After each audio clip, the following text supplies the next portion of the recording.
now it's time for another of the favorite segment, Anime Out of Context, and this one is special this week. This week, it is super special because this is the first week that a fan has submitted a transcript for the Anime Out of Context segment.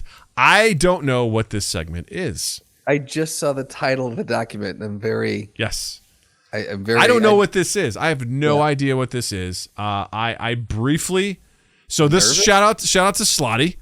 Slotty put this together. He's told us for weeks now that he's got, he's got something for us, which I appreciate. Oh, Tint says, I want you guys to know that you're special every week. Thank you, Tint. Love you, man. You're the best. Thank you. It means a lot. So Slotty's like, hey, I submitted something. Let me know what you think. And I was like, I didn't want to read any of it. I just go, listen, who's going to play what? Which character? He goes, well, I think it could be either of you. I was like, all right. And then he kind of gave me a little bit more descriptors. I'm like, all right, I think Justin's going to be this one. I'm going to be this one. He's like, cool. Got it. And so this is going to be exciting. So that being said, in the past, I have put these together. I have context of it, but Justin doesn't. So this week I have no context for this. All right. So if you want to be involved with this, if you want to submit this stuff, which I love that this is happening, join our Discord. Link is in the YouTube description below, or hit us up on any of our socials at MindGap Podcast, or email us, mindgappodcast@gmail.com. Submit to us your script. You just have to identify the characters, who's going to be playing what. Give us a little bit of direction as far as like who the characters are, what they do, so we can kind of decide and go from there. And then just we will both wander into it, just dumbfounded, and see what happens. So this week, like I said, comes from Slotty. This is from JoJo's Bizarre Adventure, which I've heard is a crazy anime. So haven't seen it myself, but Justin is going to be playing Eisidisi. It's not spelled that way, but that's apparently how it's pronounced. And Justin, you are going to be playing a 2,000-plus-year-old Aztec superhuman who has all the self-assuredness that comes with being 2,000 years old and never being beaten in battle. Wonderful. And I will be playing Joseph. Joseph is young, cocky, typical protagonist. Okay. Here we go. A young man, Joseph Joestar, is walking through an ancient-looking ruin at night under a full moon. It's almost dawn. It's always darkest before dawn. Now, where on earth is Loggins hiding? I have to stay sharp. I have a score to settle with him. Joseph comes to a statue and looks up to see a man clearly outlined in the moonlight standing atop it with his leg out, and another man at the end of that foot dripping blood. How horrid! It's unnatural. Instructor Loggins! He's dead! The man spins around and Joseph can now see his face. Eisidisi! So you came to Venice? So you came to this island? To think, the woman guarding the stone is just an island over. Eisidisi kicks his leg, propelling the dead body of Loggins off onto the ground. He jumps down off the statue and walks off. Internally, his lungs were pulled out. Lungs are vital for Hammond users. It had to have been one swift kick. Joseph kneels down next to Loggins' body. Internally, the tyrannical Loggins. You yelled at me for 3 weeks. To be honest, I hated you. I thought I would finally get you back at you for all you did. But watch me from up there, instructor. See the fruit of your torture. Joseph stands up and turns to face Eisidisi stalking away. Eisidisi begins walking over a field of immense spikes, each step sending one through his foot. Joseph runs over the spikes, sparks of Hammond energy allowing him to stay perched atop them. Hey, Eisidisi, it's 6 days early, but I'll take it now. The antidote in your nose ring is mine. Out of my way. I don't have time to deal with you. Time? You have way more time than me. That was sharp. I think you've grown smarter. But when someone looks at me like that, they're asking to die. Joseph dances around on the spikes and curls 2 fingers towards ACDC, beckoning him to bring it on. I'll tell you once more, get out of my way. Touch me, and you'll lose half your body. Make me. ACDC's hand flings out, and Joseph stops it with a single finger crackling with energy. What's this? Well, get me out of your way. I only move if there's dog poo in my way.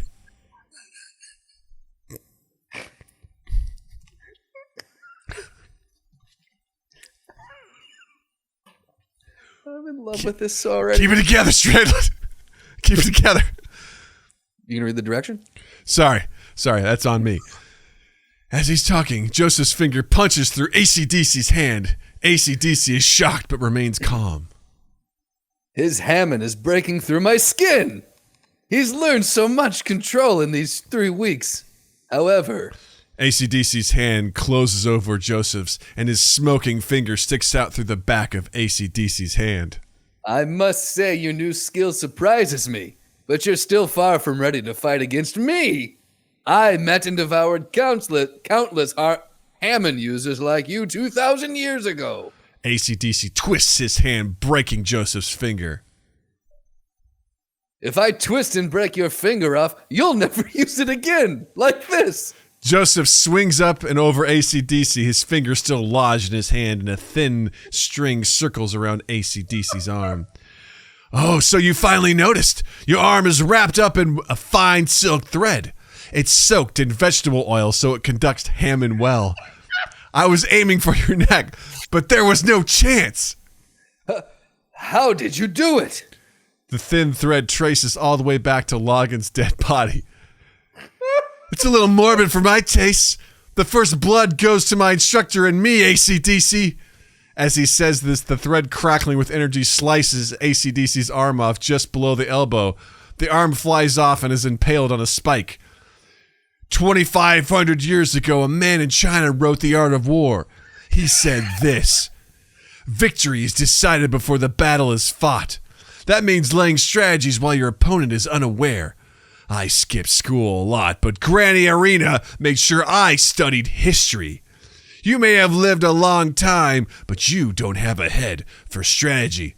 Take this! Joseph kicks the disembodied arm, sending it spinning on the spike while the flesh disappears. How dare you! Oh, are you angry?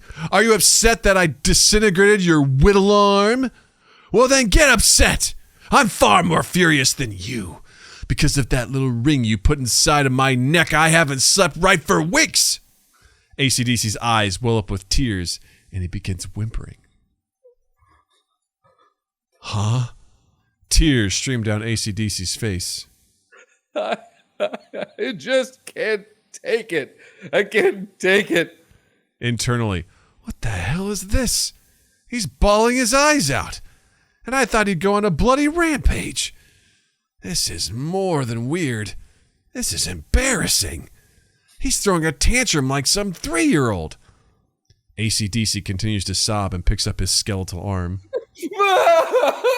My poor arm. Some things are creepier than mindless anger. I should finish him off quickly.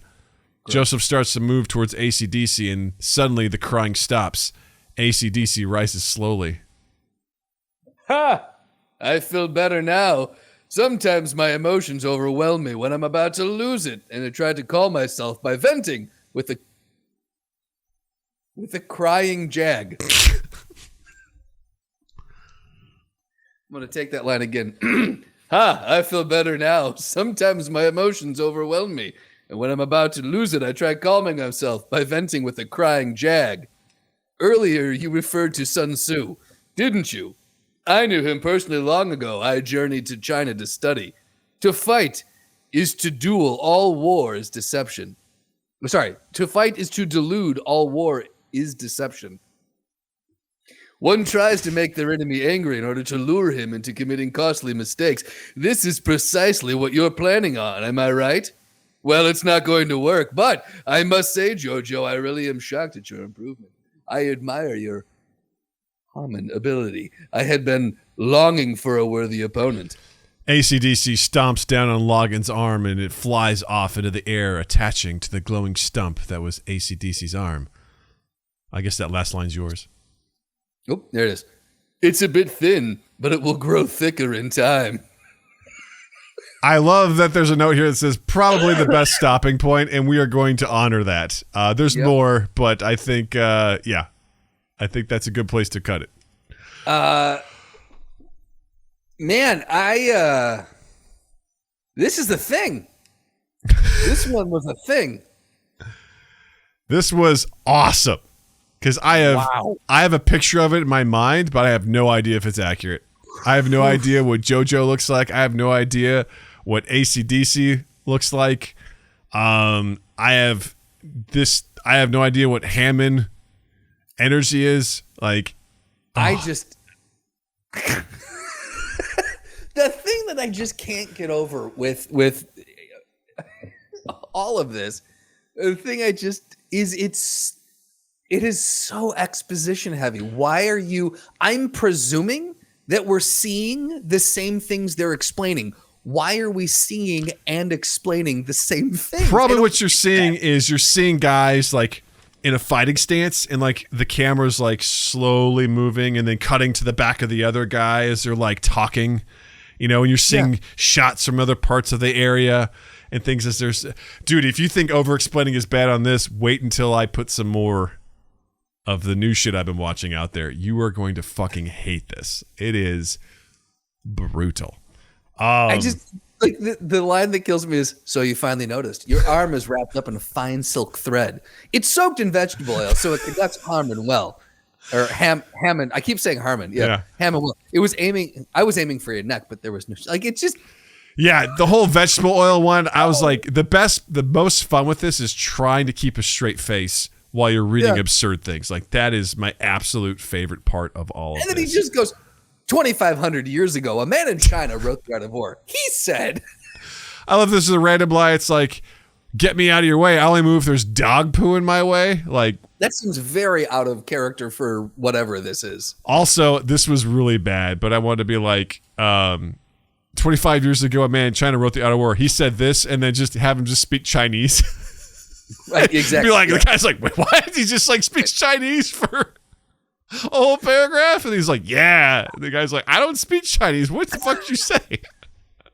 I think one of my favorite things about doing this segment too is just picking a voice that you know does not match what's going on. I'm like, this one's gonna be the my best Phil Hartman from the. It was perfect. Hi, I'm Troy McClure. Right? You know, like, I'm like, well, why not? This guy's a 2,000-year-old warrior who's very confident. Where he does. He's Troy McClure. Yeah, it was Phil Hartman doing Charlton Heston reading Madonna's book. I like my vagina. You know, just.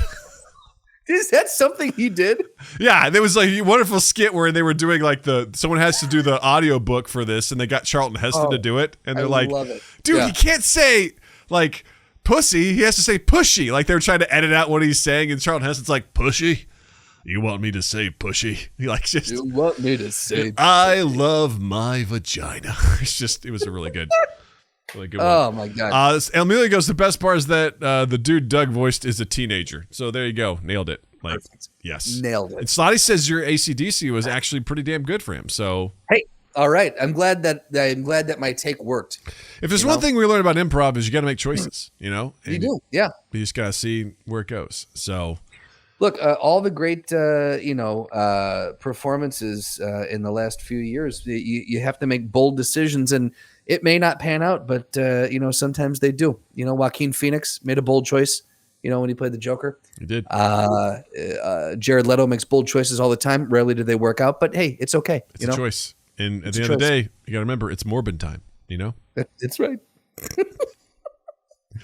Slotty, I'm glad you enjoyed this immensely. I enjoyed that you submitted this. I know it's a bit of it is a bit of work to put this stuff together. I know that as I've put some together, especially if the scenes are a little bit longer and you're trying to truncate and figure out what's going on. But so I appreciate the effort. That is amazing. This was a ton of fun. Please, if anyone else wants to contribute to this, we're all ears. Like, hit us up in the Discord. Email us at mindgappodcast@gmail.com.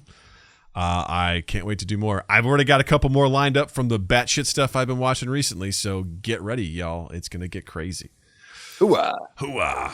All right, so... And if someone wants to take on the task of reanimating what we're doing, please feel free. Yeah, if someone wants to I'm just throwing it out there. take our voices and do an animation of the scene with our voiceover, please. Holy shit. That would you be can amazing. do your own animation of the scene, or you Sure. can overdub our voices to the actual, Yeah. whatever you guys want to do. Be It's your creative. freedom. Right. Be creative. Yeah. Exactly.